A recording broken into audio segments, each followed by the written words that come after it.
is on. Thank you all so much for being part of tonight's service. It is so wonderful to be here with everyone tonight. It's always wonderful to be here with everyone on Shabbat, but there's so much joy with the 7th and 8th graders participating, and with Elsa's bat mitzvah weekend, and with a full room of people enjoying and celebrating and welcoming Shabbat. And particularly, I'm excited to be here because I've been gone all week.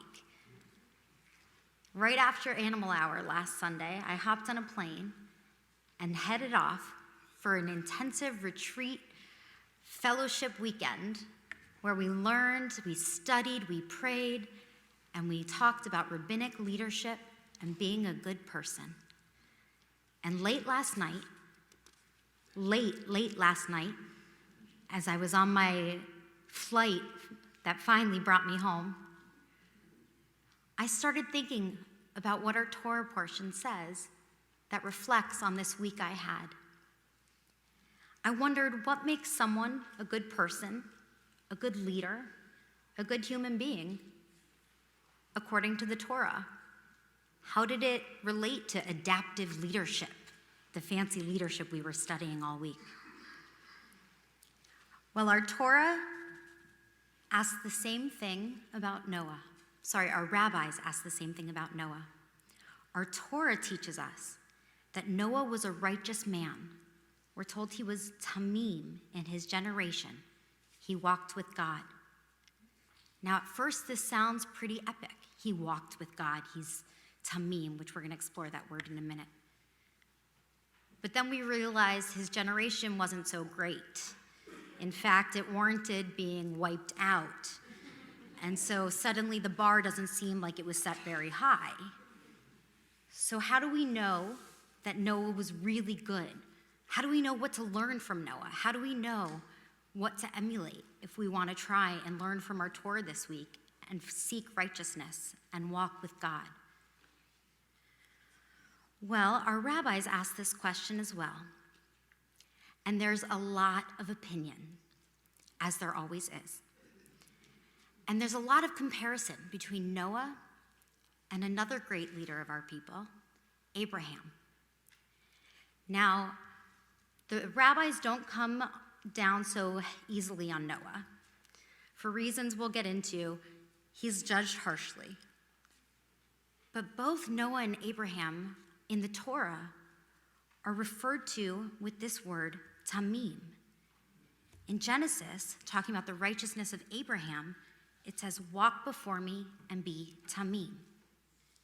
So there's a difference in their behavior, but it's described similarly. And for those who are waiting for it, tamim is mostly translated as blameless, perfect. Does that sound like Noah and Abraham? Not to me. Now, Noah was a great man, and he saved his family and the animals, but he let the rest of the world perish without even an iota of protest. And while Abraham is a good man who protests when God tells him he's going to destroy Sodom and Gomorrah, and he tries to speak up for the righteous, we know that he doesn't lead a perfect life, particularly when it comes to being a father, banishing one son and almost sacrificing another. Perfect doesn't seem like the right descriptor here.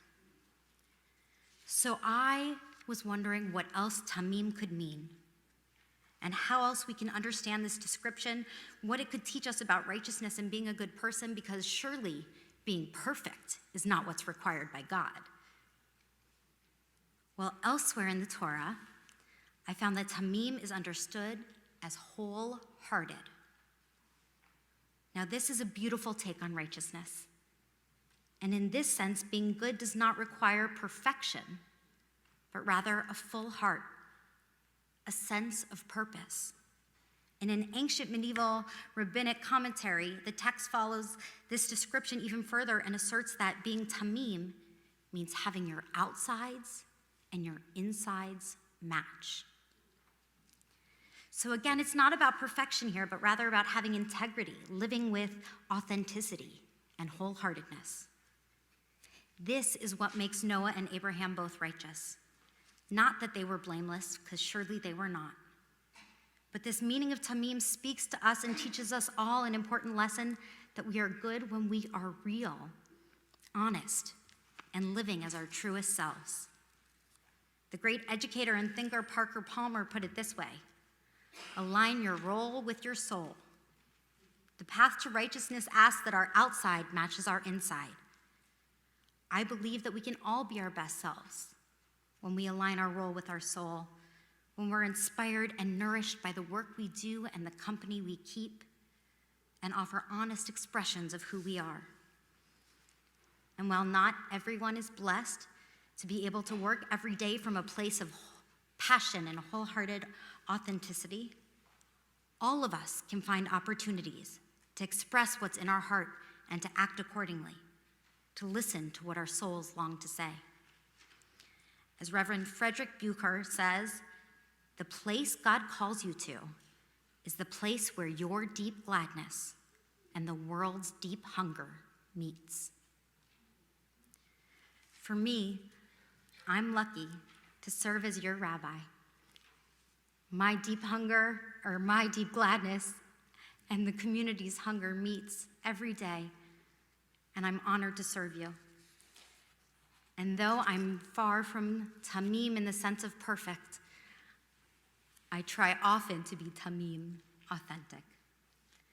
And I thank you for giving me the space this week to continue my studies, to continue my development, and to continue my rabbinic journey. And I wanted to bring this lesson back to you and ask how you, too, can bring it into your hearts.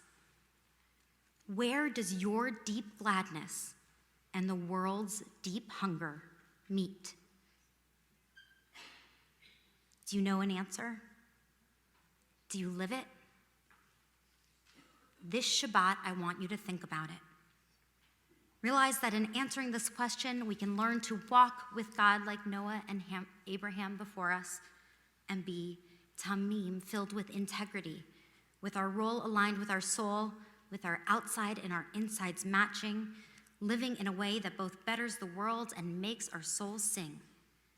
This is my challenge for you this Shabbat, to learn from our Torah and to strive to walk with God by living an authentic life. Shabbat Shalom.